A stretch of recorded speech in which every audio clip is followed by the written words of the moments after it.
My name is Lina Gupta. I'm a strategic programs manager at the Toronto Arts Council, and I am going to be talking today about Animated in Toronto Parks grants program. We're going to begin today's session with TAC land acknowledgement. Toronto Arts Council respectfully acknowledges the diversity of Indigenous cultures and their connection to the natural world we're privileged to share. We honor the Wendat, the Anishinaabe peoples, the Haudenosaunee Confederacy, and most recently the Mississaugas of the Credit First Nation, and others who have walked this land or paddled these waters. We are grateful to the ancestors and elders of the peoples and to their descendants who live and work with us on the back of the Great Turtle. Thank you for joining this information session. Before I go into all the details about the program, I would like to cover briefly the agenda. I will be talking for about 25 minutes about the grants program, which is where you get the funding. And then I will pass it over to my colleague, Jacqueline Rodriguez, to talk about Arts in the Parks program, which is a very closely connected initiative to Animated Toronto Parks. And we'll talk about it in detail shortly. And then we have our partner, Park People, and Aisha will talk about what they do and how they participate in this grants program and Arts in the Parks initiative. And we'll open it up for questions at about 1:10 or shortly after, at which point you will all be welcome to either turn your mics on and cameras on and so on, or put questions in the chat. And as Joyce mentioned, you are also welcome to put questions in the chat as they come to mind. If there's a lot of conversations in the chat, we might, miss it. So please remind if you do, but we'll try not to. And we'll finish at 1:30 sharp. So I did mention already a few partners, and I wanted to begin by talking about relationships that go into this program. So today we're focusing or beginning by talking about the grants program, and that is a program that administered by Toronto Arts Council, which is the funding body for the City of Toronto. So we see on the slide, I'm showing the City of Toronto logo and then Toronto Arts Council that receives funding directly from the city. And then on the left of the screen, you can see the logos of City of Toronto Parks, Forestry and Recreation and Black Creek Community Farm. And those are the two partners that I think of as hosting partners. So the projects that you are applying to get funding for, they are to be presented in either one of the quite a few, near 30 City of Toronto Parks or Black Creek Community Farm, which is another possible site for the project. And on the right side of the screen, you can see the logos for Arts in the Parks and Park People. And this is what we think about as a more community and kind of wraparound support partners. And Jacqueline and Aisha will talk more about exactly what they do. But basically, you have money, and then you have sites to deliver the projects, and then you also have support to deliver your projects and to connect to the community. And then, of course, you have this pink heart that I drew that says artists and communities outside of downtown core, and that's basically who this program serves, right? So it serves all of you as artists working outside of downtown core and those communities that will become audiences or participants in your programs. So I hope this outline helps understand the relationship a little bit, because it's quite a complex program when it comes to all the partners and all the moving pieces and everything that you need to keep in mind as an applicant. So what is Animated in Toronto Parks? It's a Toronto Arts Council granting program that is part of strategic funding envelope, and it provides grants of up to $25,000 to deliver free arts programming in any artistic discipline. And all the programming has to happen in Etobicoke, North York, Scarborough, East York, and York, in either one of the designated City of Toronto parks or Black Creek Community Farm. Participation in Arts in the Parks initiative is a key part of this program, and projects must take place in 2025. You're applying in right now, 2024. The results will be in the fall, but this is for the projects roughly to be delivered in summer 2025 with few possible exceptions. What does this program offer? Of course, it's the funding of up to $25,000. This does not have to be your sole source of funding, but it can be, unlike some of the Toronto Arts Council programs where additional funding is a requirement. It's not the case for this one. So up to 100% of all your project expenses can be covered by this grant.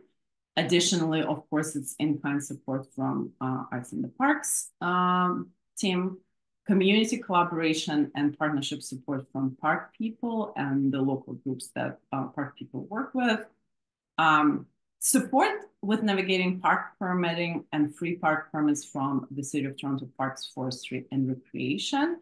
Essentially, this is access to the parks, as you may know, or some of you might not know, to do any programming in any of the City of Toronto parks that include more than 25 people in total.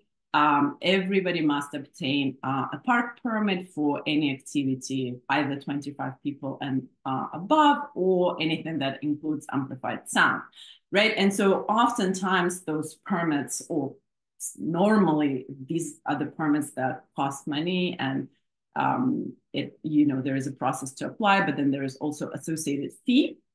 So in this program, you still do need to apply, but the fee will be waived. And also the program offers dedicated permit officer who basically will have the list of the recipients, and it will be a bit more straightforward to go through this process as opposed to if you just applying by yourself outside of this program. The program also covers general liability insurance. However, any additional permits, permissions, and costs associated, for example, with portable bathrooms are not covered, and it's something that you would need to include in your project budget. I'm going to talk a little bit about the eligibility in terms of who can apply for this program. This is quite a unique program for the Arts Council in that it's actually open for individuals, organizations, and artist collective, as well as even non-arts-based nonprofit could apply for the program, so long as there is collaboration with artists and some artistic leadership on the team. Of course, professional artist is a term that is up for interpretation. We do say that it's somebody who has developed the skills through training and or practice, is recognized as such by artists working in the same artistic field, and so on.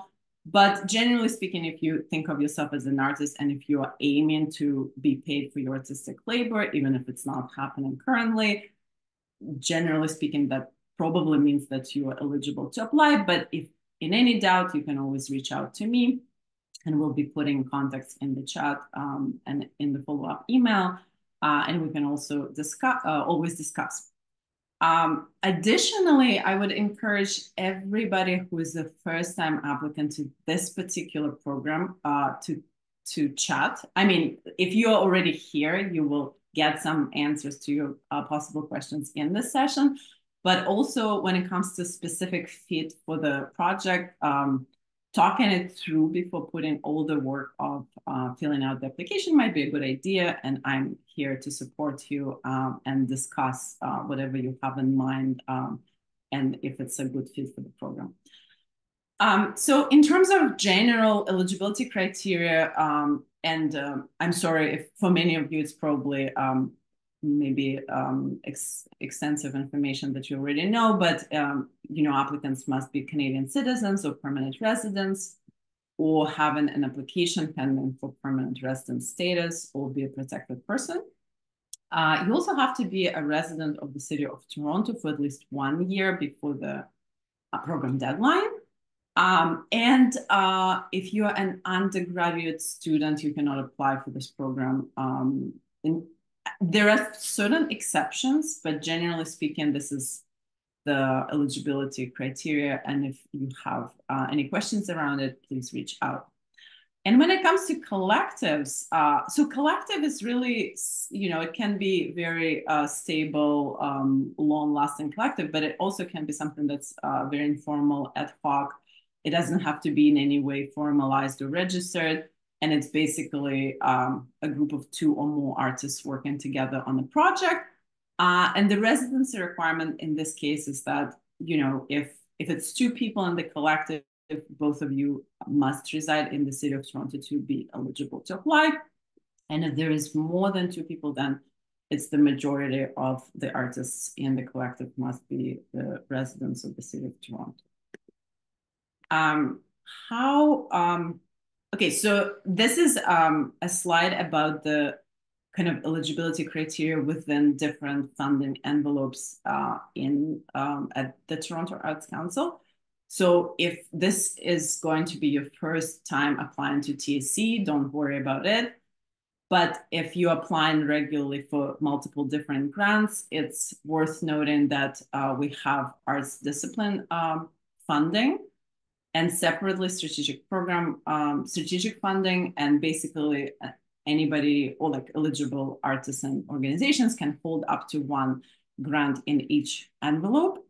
And to apply for strategic grant, you must have completed your previous strategic grant. For example, if you applied for animating historic sites last year and you received the grant, and you are in process right now of delivering that project, you cannot apply to Animating Toronto Parks until your previous strategic grant is complete and the final report is submitted. However, there is a notable exception for this year Animating Toronto Parks program, and the exception is that if you received Animating Toronto Parks grant last year for this year, 2024 project delivery, you can still apply for Animating Toronto Parks grant this year for next year project delivery. And this is an exception that only works for this specific program. And this is done because we shifted the program timeline quite significantly. As some of you may know, previously the application deadline was as late as December the year prior, and now it shifted. The deadline will be June 24th this year. So if you're having Animating Toronto Parks project in progress, you can still apply. All right, so what does this program support? And this is specifically more so for first-time applicants or somebody who's not familiar with this specific arts program. So this program supports free public arts programming in selected Toronto parks located in Etobicoke, East York, York, North York, and Scarborough. And public arts programming includes any artistic discipline. It can be dance, music, theater, visual arts, community engaged arts, and so on. Generally speaking, the projects that are limited time and event-based activities tend to be more feasible and successful in this program. As an example, if you're doing a visual art installation, and it's something that's meant to be in the park, let's say for 2 months, and you're not planning any activations or any programming around it, it's likely that it might not be a very good fit for the program for a number of reasons, including, the how you maintain your sculpture or anything that you live in the park overnight, but also how do you actually actively engage the local community with such proposal.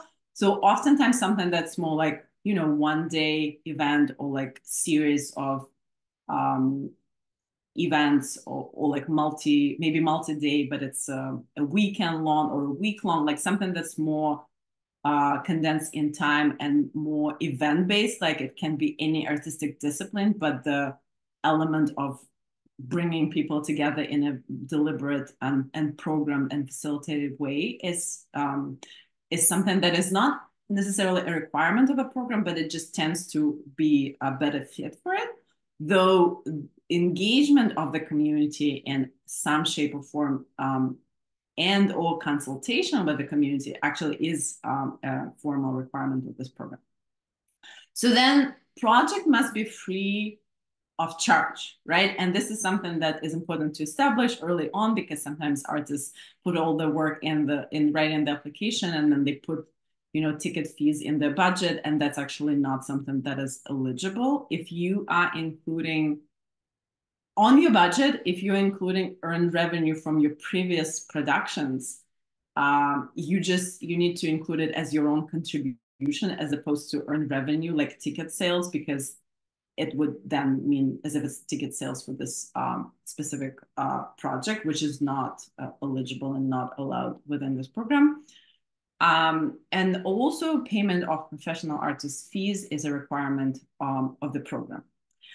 So the program does not fund permanent installations, capital costs related to equipment purchase, activities taking place outside of the city of Toronto, ongoing organizational operating costs not related to the project. It does not fund commercial or for-profit events and events that require a ticket or collect donations. In terms of activities taking place outside of Toronto, I also must add that travel expenses is not something that you can request to be covered by this grant. You are, of course, like you're welcome to bring out of town artists if that's part of your programming, but it has to be covered by the travel expenses would have to be covered by other sources of funding if that is something that you're doing. All right, so I have a few images here just to give you a sense, especially for first-time applicants, what kind of activities happened in the past that were successful. So here you see on the slide, Kibra performing as part of Art Gallery of York University program, Art on My Mind at Black Creek Community Farm. There was a music program, but also a music mentorship program in particular that then culminated in a public performance that was open to the public. This one is Shadowland Theater performance at Parma Park. So this is a city park as opposed to Black Creek Community Farm example.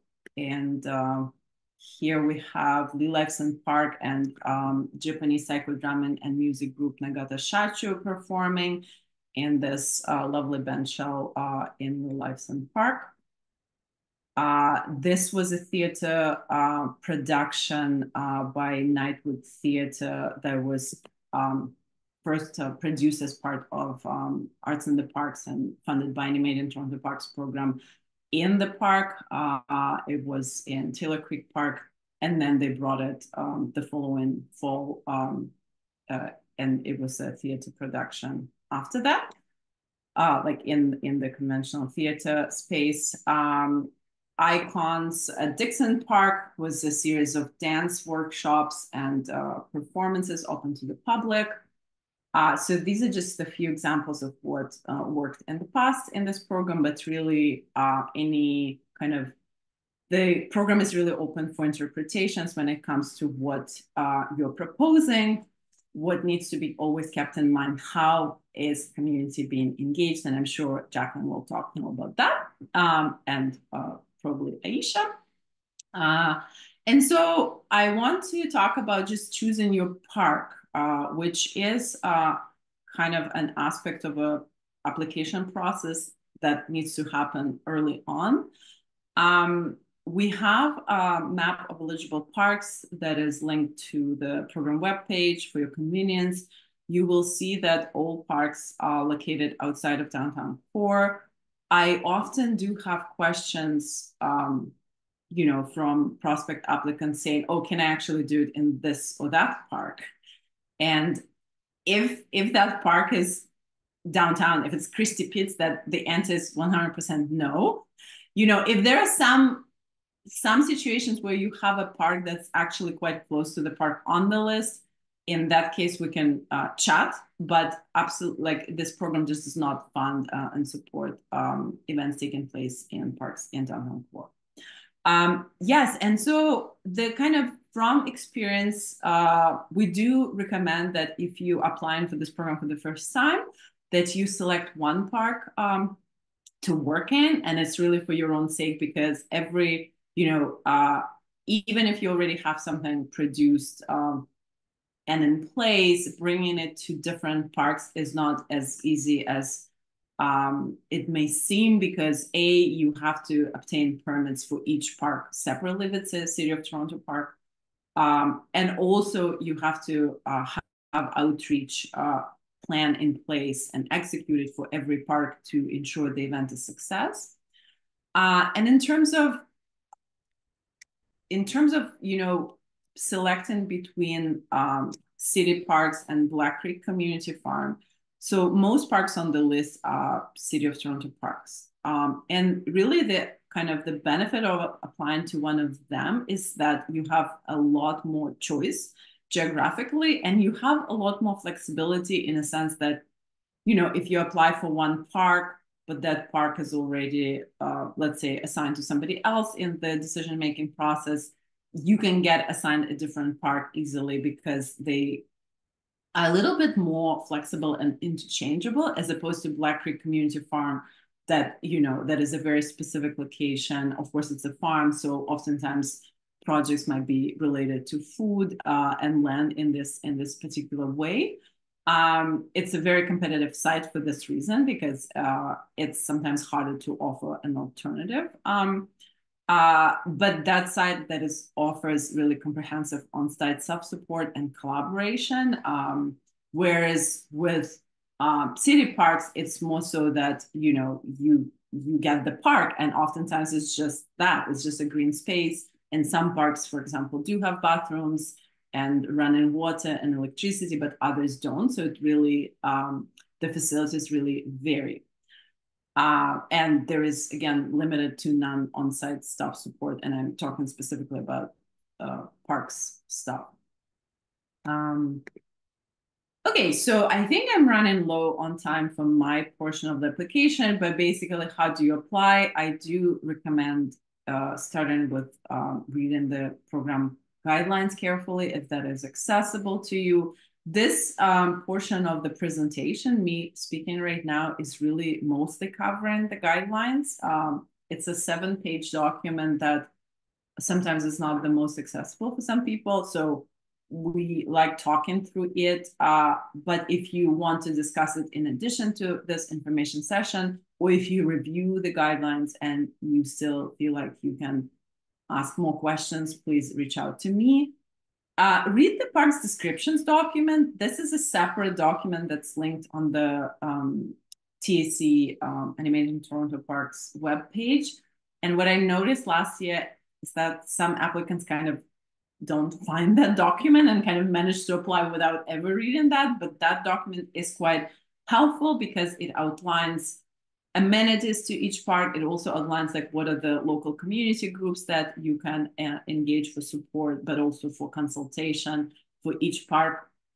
All that information, it might not be 100% accurate because, you know, city parks in particular, there is a lot of moving pieces and things, you know, change and evolve. But I do recommend studying the document, and also if you have something very site specific in mind, of course, doing the site visit before applying. If you're new to TAC funding, then you need to create a TAC Smart Simple account. And then I really recommend reviewing the application form before anything else, because these two documents, the guidelines and the application form together, will kind of give you the idea of exactly what needs to be done, and it will help you to generate any questions that you might have for me or any other partners. And so reviewing application form ahead of time really allows you enough time to reach out and ask those questions, and also, source the materials that maybe require a bit more time to source, such as, for example, you will be asked to provide the short bios for everybody who is working on your project, right? And that might take some time. For first-time applicants, please talk to myself. We do offer application support for first-time applicants, in that I'd be happy to review your draft of your application if you reach out within reasonable time ahead of the deadline. I'm not setting a specific time frame for this, but don't reach out the day before the deadline asking to review, because I probably will not. And submit before the deadline. Deadline is Monday, June 24th. Deadline, like the actual cutoff time, is 11:59 p.m. on the deadline day. I strongly recommend do not submit your application at that time. Like, submit, maybe plan a day ahead, because oftentimes the last day is not the best for technology, and the portal sometimes responds sensitively to multiple people trying to submit application at the last moment. But if there are any tech issues, in those last minutes before the deadline, again, don't do it. But if you are in that situation, please don't worry, and please reach out the following morning and we'll sort it. Tech things happen, and we always address it. So I'm not going to go over what's in the application, but do review it and let me know of any questions. I do need to point out that TSC has accessibility grant available as part of your application process. So projects involving deaf artists and artists with disabilities may apply for TSC accessibility grant. That is an additional grant of up to $5,000 toward access supports for the artists that are working on this project. And there will be accessibility expenses tab or section on the application that you will fill out if that is applicable to your project. I have to emphasize that this grant is specifically to support access costs, or to cover access costs for the artists or other key collaborators working on the project, as opposed to audience members. And when it comes to accessibility for audience or participants in your project, you are more than welcome and definitely encouraged to have that plan in place. And in fact, there is access plan section of the application. And that will need to be included in your budget, but those costs will be covered by your project budget out of that grant of up to $25,000, where this $5,000 or up to $5,000 is something that can be requested on top of the project grant, and needs to, like, you basically, it's somebody who is already on your team, either the applicant themselves or one of the collaborators. Additionally, we have application accessibility support in place. Applicants who are deaf or have a disability and need support to complete their grant application can apply for funds to cover the costs of assistance from application support service providers. And that is up to $500 per applicant per calendar year. And unlike TSC accessibility grant discussed in the previous slide, which basically, if your project is funded, you get that that grant as well, or at least eligible portion of it. This one, you get your service provider, which is essentially whoever is supporting you in submitting the application. They will get paid directly by TSC, and it doesn't matter whether your application is successful. What matters is that you've started your application and there is an application number, and then they can get paid.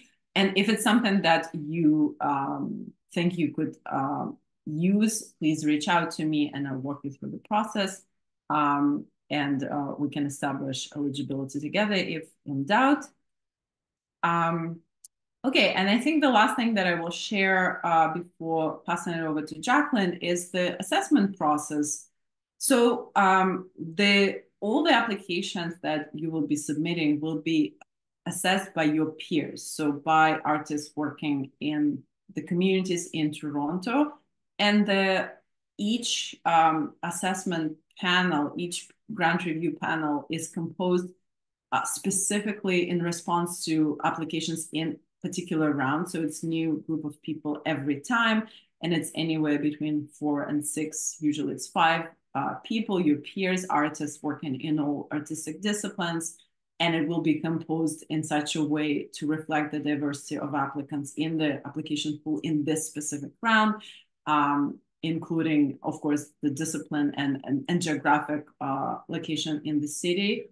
And there is always somebody who, represents those different communities and normally has experience either with public art, working in public spaces, working outside, but also working with the communities, or ideally both.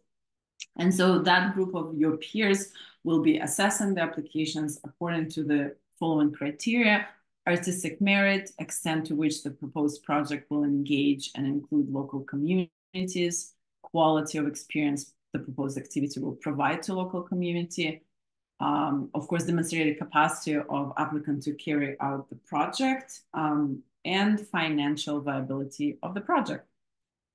And again, if you have questions around this, please feel free to reach out. Okay, actually, I had one more slide, and that is important dates. So the application deadline this year is June 24th. And then the notifications will be sent out around October 24th. So late October this year is when you all, or whoever applies, will know the results. Please note that results are only being released via portal. Like, you would get a notification from the portal saying that the results are available. Sometimes those emails go into spam folder, or maybe there's some tech issue and they don't arrive. But when October comes, or late October, you can always at any time log into your account and see the results, even if you don't find or didn't receive the notification letter. Sometime in November, we're going to be having a program orientation, and the funds will be available for those who got approved for the grant, starting in January 2025. When you fill out your application, you need to select project start date. Please do not select anything earlier than January 1st, 2025, and that includes planning activities leading up to the actual events in the parks. And when it comes to activities in the parks as such, it is recommended that they fall within Arts in the Parks season, which is June to September, in this case, 2025. Outside of those months, on-site support from Arts in the Parks and community groups will be limited. And for the first time applicants, we really strongly recommend that you plan for your on-site activities to start later in time, no earlier than, say, June 15th, so that you really have solid timeline to get ready and build relationship and consult the community and so on. All project must be completed within 2 years of the date on the notification letter. I mean, generally, the funding is for project to be completed in summer 2025. In certain cases, it can be shifted, but still has to be completed within 2 years. And lastly, final reports will be due 3 months from the project end date. And project end date is something that you yourself will select when you're filling out your application. So if you have very busy lives or busy seasons, you can actually kind of select the date that really works for you with when you need to submit final report, and also sometimes keeping in mind other grants, because if you know that you will be applying for another strategic grant, then you need to have this one completed before you can apply for the next one. So keep that in mind. And with that, you will have a contact. Actually, there is a contact of mine in the chat already. Thank you so much, Joyce, for putting it in there. And I'm going to stop sharing my screen, and I'm going to pass it over to Jacqueline. I'm just going, Jacqueline, over to you, but I'm going to need a second to share your screen, which I will do right now. No problem. Thanks, Lena. Well, while you're doing that, I'll just introduce myself. Hi, everyone. My name is Jacqueline Rodriguez, and I use she, her pronouns. I work for Toronto Arts Foundation, which is the affiliate organization to Toronto Arts Council. And the Arts in the Parks program is a program or initiative of Toronto Arts Foundation. So you might hear us interchangeably say Arts in the Parks, Toronto Arts Foundation. To simplify it, you can just think of us as working for Arts in the Parks, but really we are Toronto Arts Foundation staff. And thank you so much, Lena. If you see me looking a little bit to the left, it's because I have a dual screen situation going on. I think we can go straight to the next slide, Lena. Thank you. So you might hear a few things that are a little bit redundant because as many of you might have inferred, Arts in the Parks, all of the Animating Toronto Parks grant projects and events feed into the Arts in the Parks program and initiative. So there's obviously lots of goals and similarities between the two. The program was designed to make arts accessible to residents and visitors alike across Toronto and to create opportunities for community engagement and participation. And as Lena mentioned, it's a collaboration. So we're one of the partners on this project, as well as the City of Toronto, Black Creek Community Farm, Toronto Arts Council, and Park People. And as well as Lena mentioned, Arts in the Parks includes like the wide range of artistic disciplines: visual arts, performing arts, music, dance, theater, movie nights, and beyond. As Lena also mentioned, the activities and events that are organized underneath the Arts in the Parks umbrella are free of charge and open to people of all ages and backgrounds to participate. And like Lena said, they take place in parks across the city with this real goal of allowing residents to experience art in their own neighborhoods and encouraging to, explore natural spaces in the green areas within Toronto. I think a really important distinction to make here too is that alongside the Animating Toronto Parks grant recipients and their projects that are part of this program, we also support other arts events and activities that kind of meet the same criteria: free of charge, open to the public, for all ages, and in a City of Toronto park or green space. And so the Arts in the Parks program also supports projects beyond just those who receive the grant through the TAC program that Lena has been speaking about. Next slide.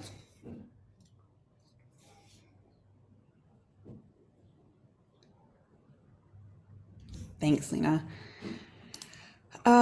So I think one thing that I really want to stress just from the Toronto Arts Foundation Arts in the Parks perspective is that the program is not just about cultural enrichment for us, but it's also about promoting that community building aspect and strengthening connections between people and their local parks and artists and artistic events and activities. We also see it as an opportunity for artists to reach a wider audience that you might already have, and fostering a sense of civic pride and engagement. Next slide. So what does Arts in the Parks actually offer you? So Lena's explained that the grant program is going to give you the money to do your project, but what do we do? So I would say that we have two major kind of in-kind supports that we offer to grant recipients, and then a couple of other small things that I'll touch on. But the first major one is marketing and promotion of your events and activities. So next slide, please. And so, what we do for all of the projects that are a part of the program is that we incorporate them into a city-wide marketing and outreach strategy for Arts in the Parks as a program in general. So we provide you, if you're a successful grant recipient, with marketing support. And this includes different advertising and promotion.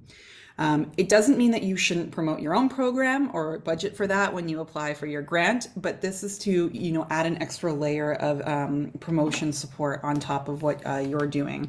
And so we have a few different examples of things. We distribute event-specific printed material prior to the first date of your event. So for example, we promote your event alongside other events happening in the same park or park area on print postcards. We include your event in a brochure that's distributed across the city with a focus on the communities that events are actually going to take place in. We work on our own social media channels to promote your specific event.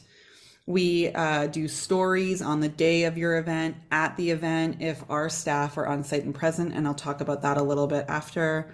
We distribute other event-specific material, leading up to the timing of your start date, or your start time, sorry. And also for a select number of events, we actually have our own budget line for photography and videography, and we'll send a photographer to your event to capture imagery, and then we'll provide you with that photographs after. It's not something that is available to everyone because we also have our own limitations, but for those that we do send the photographer, videographer to, we do provide that in kind back to you as well. Next slide, Lena. This is just a quick example of some of the pieces that we've put out in the past. I will say the foundation and Toronto Arts Council has a new graphic designer, so you're actually going to see a little bit of a change for this year's materials and then certainly next year's. And next slide, Lena. So this is an example of some other marketing promotional visibility that we offer to grant recipients. As part of our contribution, we have a team of dedicated staff who will be working on executing, the marketing pieces from our end. But then as well, for a number of events, we'll actually be present on site the day of your event. Not for every single event, but we try to get to at least one instance of everyone's project throughout the summer, and especially for first-time grant recipients. And we come with a team of staff, volunteers, and some of these materials to kind of help bring people into your event, show that it's part of this bigger festival, for a lack of better term, and we set this up. These materials here are also actually available to you free of charge to borrow from Toronto Arts Foundation, and so if you get your grant, you can work with our staff to see about the availability of some of these materials. Next slide. So I mentioned that the staff would be on site for a number of events. We also host a volunteer program. This program has grown substantially since the start of Arts in the Parks in 2016, and we have a real dedicated team of folks that are very excited to be part of the program. Next slide. So our volunteer program has over 350 event volunteers, ages 14 plus, to support events. And so what our volunteers do, and this is a really key point, is that our volunteers are there to help set up, the tents that you just saw on I described on the last slide, the signage that I described on the last slide. They also are there to answer questions about the program, about your event, and helping guide and kind of really be an ambassador for the Arts in the Parks program as a whole. But on the day of the event, also really kind of do that caretaking for audience members, so that you can focus on your own, activity and putting on the show, or the event, for lack of a better term.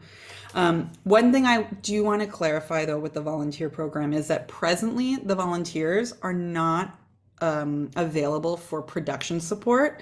It's just impossible for us to ensure that the volunteers that we have, recruited over the years have the technical skill or the capabilities to, help set up a stage or set up audio equipment, but very much there more for like patron services for you. Next slide.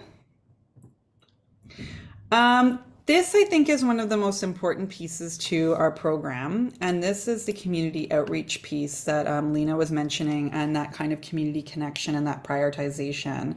Next slide. And you're going to hear from Aisha next from Park People, or shortly, and so I'll kind of be maybe a bit brief because she'll tell you a little bit more. But as I've mentioned, as Lena's mentioned, Park People is our community partner on this program, and they've been with us since the very beginning. And what they do is they help us identify and introduce local community groups who live in and around or work in and around the parks that are being animated.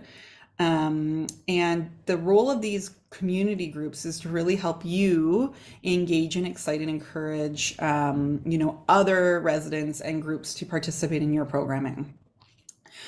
They're a really great source of support. They have a wealth of information to help inform also the planning of your project. So, for example, they can tell you about the neighborhood. They could tell you when the park is busy, when the park is used, whether or not people even, come at sunset, or what it might be.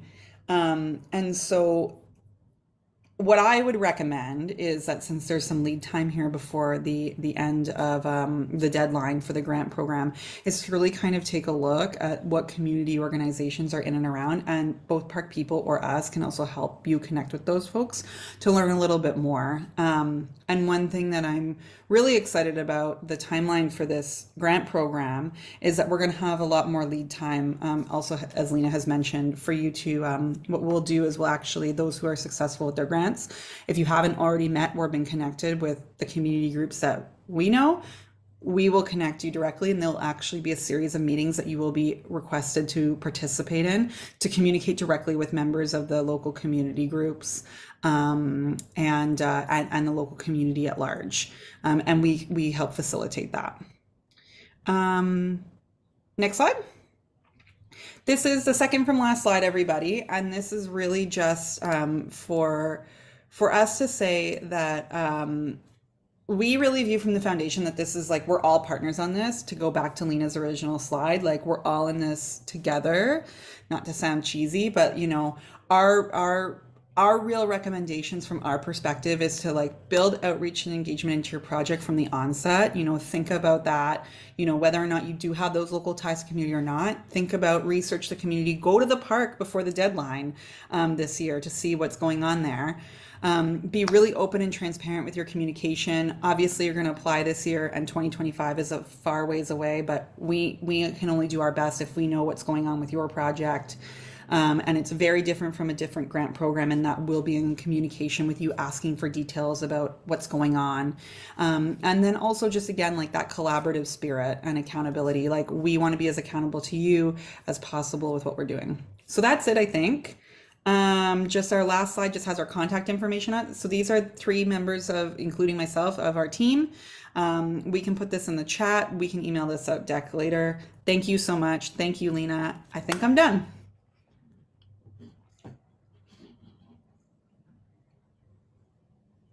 Thank you so much, Jacqueline. And I am going to pass it over to Aisha.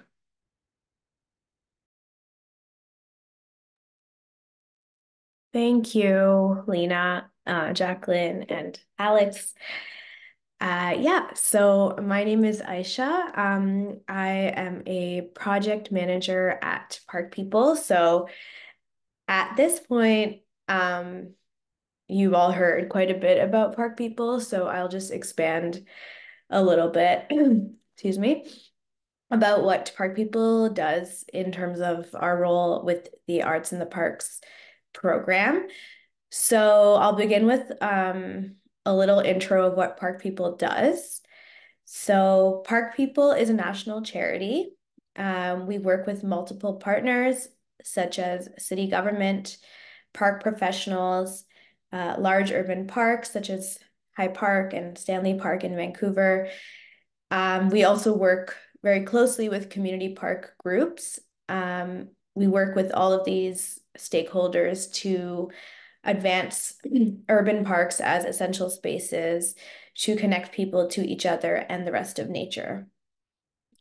So vibrant parks often feel magical and special places for community connection, but they don't happen by magic. It takes a lot of dedicated people to make parks feel that way, vibrant and people-centric, and of course, spaces for nature conservation and connection. Specifically, Park People supports grassroots community groups and volunteers to help them activate urban parks and improve the quality of life in cities across Canada through multiple programs. You can check out our website for more information about that. Maybe Cindy, you could put in the chat. Thank you.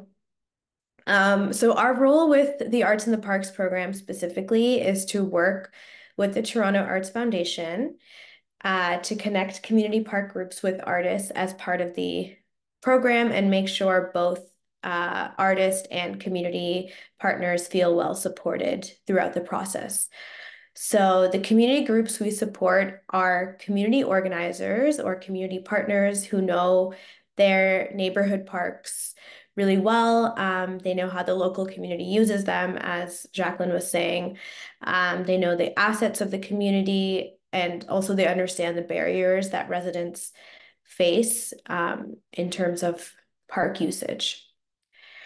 So we have seen the massive difference between when artists and community groups work well together to make a more successful Arts in the Parks event. So overall, community groups can share the context and background, the logistics, the site usage, all those things of the actual physical site where the events are supposed to take place. Though that can happen through a stakeholder meeting or virtual communication between the artists, the Toronto Arts Foundation, and Park People. Community groups can also support with liaising with all the different stakeholders I just mentioned to ensure the implementation and success of the project. They can also support with outreach to promote the event to their community. This is always really important to get local community members to feel involved and connected with the events that are happening in their neighborhood. And they can also support with volunteer outreach support and attending on the day of the event to welcome people to the event. So Park People's role in connecting the artists to these community groups starts with the community organizers after the Animating Toronto Parks grant selection. So as Jacqueline also mentioned, we hold meetings with the groups and the artists to get people together to start conversations about everything I just discussed.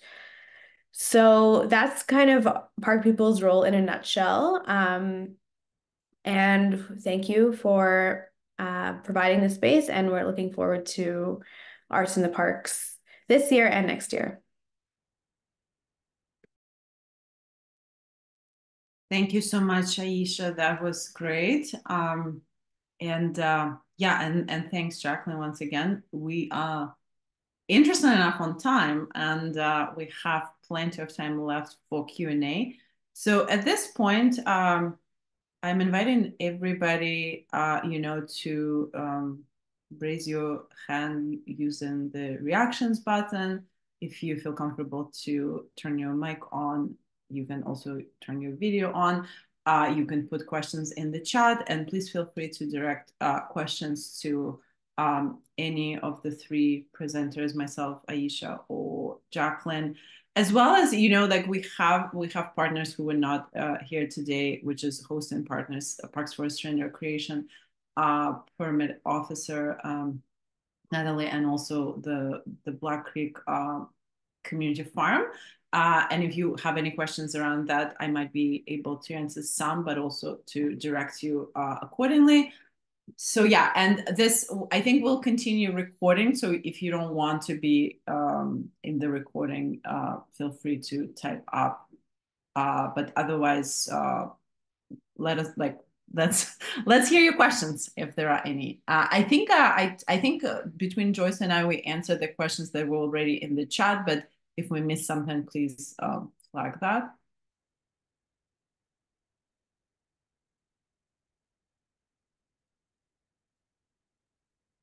So I'm going to read a question from the chat. Can the park event be a day event or more? It really depends. So this is a really excellent question.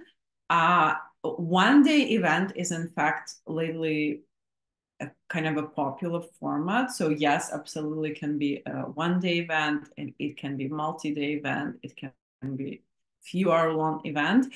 What's important is that your budget makes sense. And remember that on one hand, your budget can be like much bigger than the grant because you obviously are welcome to seek additional sources of funding.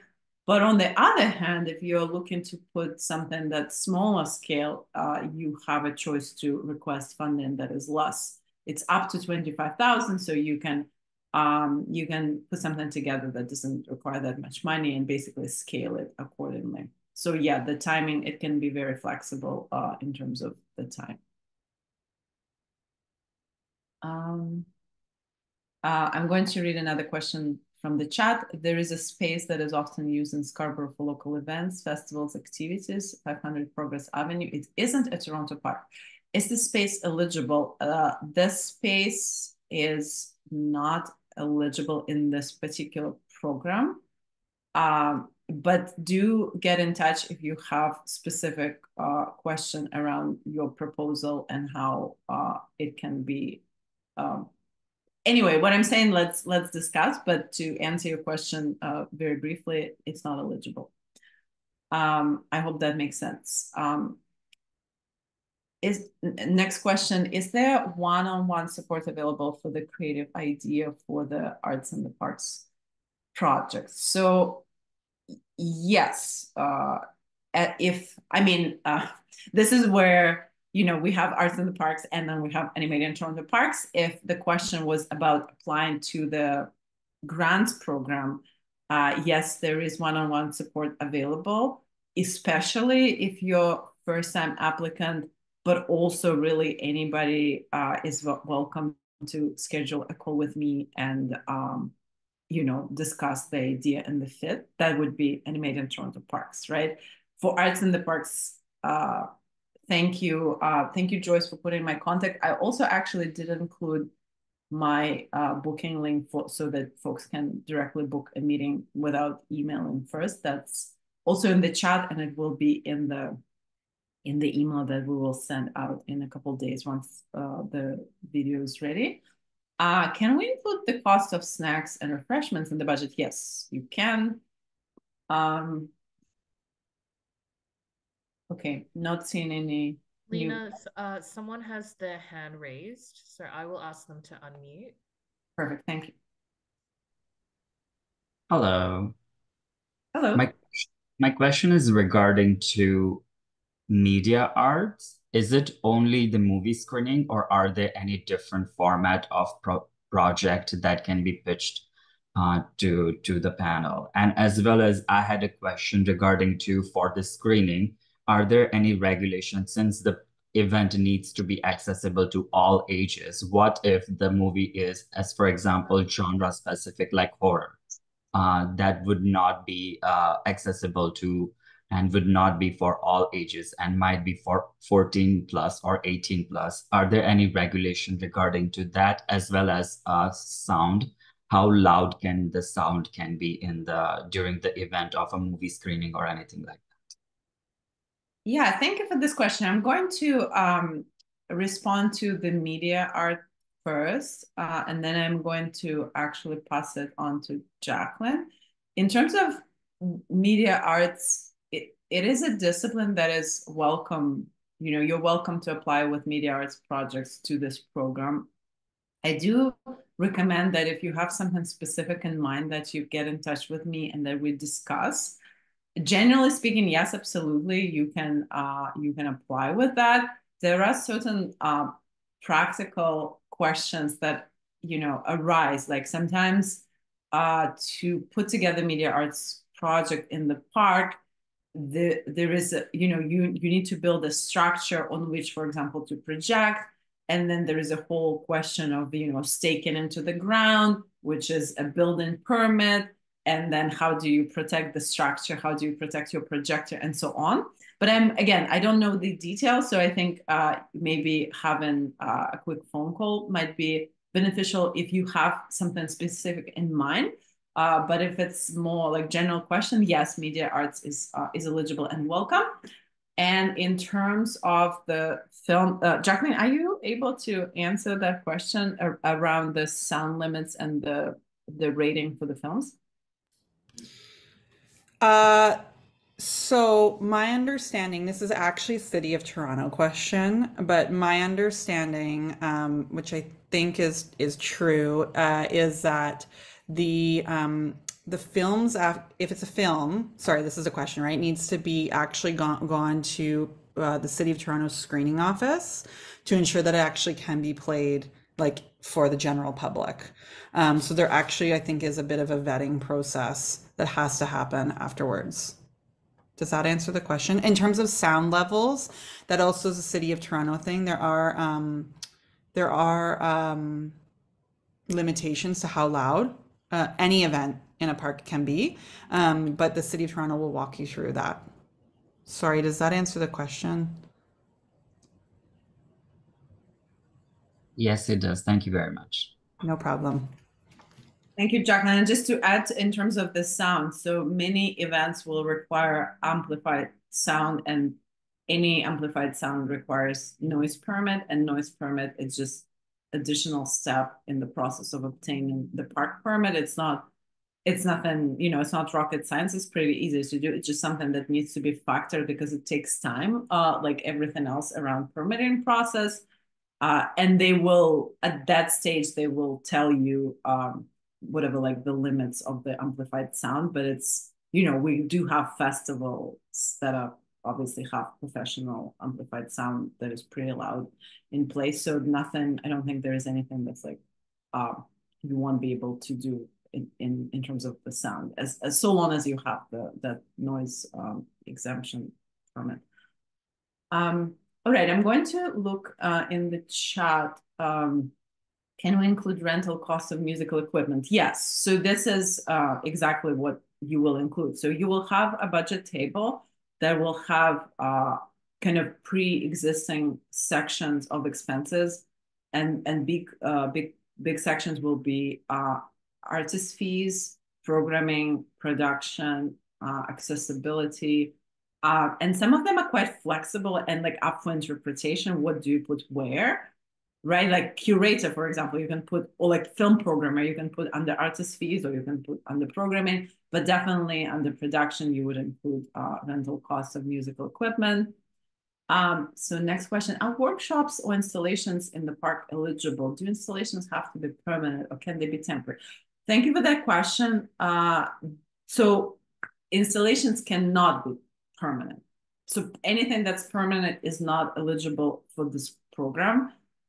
This program is only to support projects that are time-based, temporary, and no matter the art form, no matter the genre, like it has basically you return the park in the shape and form that you found it.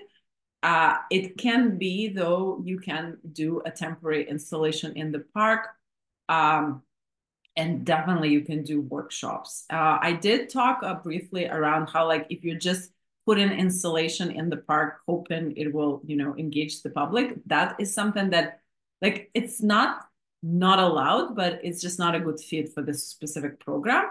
But if you're creating an installation and then you're activating it with series of workshops or artist walkthroughs and things like that, then it's totally possible. However, I must say that if you're planning installation, maybe reaching out to Arts in the Parks team or permit officer, and we'll include the contacts in the email. Basically, it just has to be very careful park choice, because not every park has somewhere to install. Like if you're thinking photography installation, for example, on a fence, there are sometimes no fences, or like fences that don't allow that.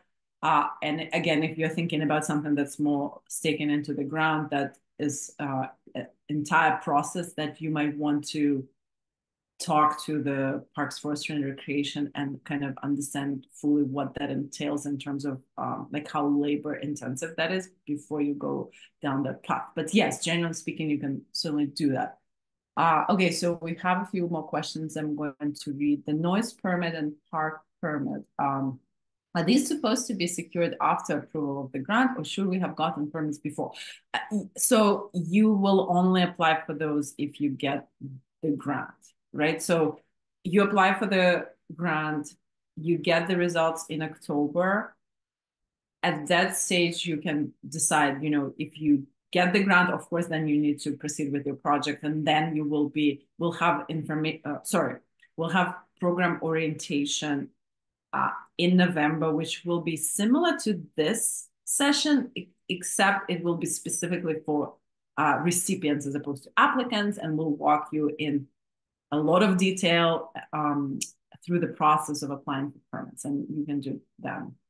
And then if you don't get a grant, sometimes there is still, you know, sometimes applicants decide to proceed with their projects, and we actually have support in place. We have park permit reimbursement program, which is if you participate in Arts in the Parks initiative, even if you didn't get Animated in Toronto Parks grant, but you are TAC grant recipient in any other program, we will reimburse you for the park permit. It's I mention it, it probably doesn't make sense to most of you right now, but I would say take a note of this, because not everybody knows this, but it's quite it might be quite a substantial expense, park permit, if you're doing it on your own. And basically there is opportunity to get reimbursed in certain, like if you're eligible. Will we have support with installation and permits from the city or one of the partners? So permits, yes, in a sense that special event permit will be covered. It's like a base permit that will be covered for every recipient. If you get the grant, it automatically means that your special event permit will be, the fee will be waived, essentially covered, right? In terms of support, I'm not sure if you want to elaborate on that, but generally speaking, no. Like nobody, you will have support in the sense that in the process of applying for park permit, they will tell you what kind of other permits you need to secure, and there will be some guidance, but you still will need to, you know, if you need to apply for building permit, sometimes there is, sorry, I wanted to say a smart word, but I actually don't remember it, but basically additional processes in place before you are permitted to build anything on site. So they will guide you, but they're not going to do it for you. And certainly when it comes to actual install, that is something that you as an applicant are responsible, and you need to budget for that, including, you know, like whatever, like installation manager and labor and all that. And let me know if follow-up question, would be happy to answer that. Oh, so there is a follow-up question. Would there be a recommended vendor if we need to install a painting? No. Think about it. It's like entirely, it's not at all like anything similar to commission, right? It's like entirely your own project where you really are a producer or whatever you call it. There are people and organizations to support, but it's really just the support that we named, which is, you know, the community engagement, the park permits, and the marketing, promotion, and volunteer support, and of course the funding from TAC, but really everything to put the project together, and even including, as Jacqueline mentioned, still even the outreach and marketing is still the responsibility of the artists. There is support from Arts in the Parks, but it's not to be solely relied on.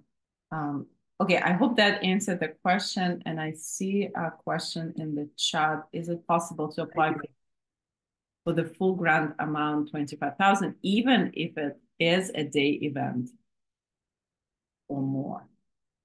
Yeah, yeah. So it's really not about how long your event is. So we saw events that are pretty tight in terms of the time frame, but they would have like dozens of artists participating, right? And of course they had big budget because you need to pay professional artist fees and production and so on. So it's really we include the approximate guidelines for paying artist fees in the program guidelines document, and it's more so like what makes sense and what are you doing and does the budget request make sense. And it's a good question because it's one of the assessment criteria. So this is something that panel looks at, like, can they put an event together with that little money, or on the flip side, are they asking for too much money, right? So as long as it's balanced and you know exactly what you're doing and how much money you need, then it's all good. Doesn't matter, it doesn't matter how much and how long the event. It just needs to make sense. When I say you know exactly how much money you need, obviously we don't mean like exactly. There is no expectation that, like, obviously inflation and prices change all the time, but at least as of today, you have a good understanding of like how much things cost and are able to budget, and something that panel will be looking at.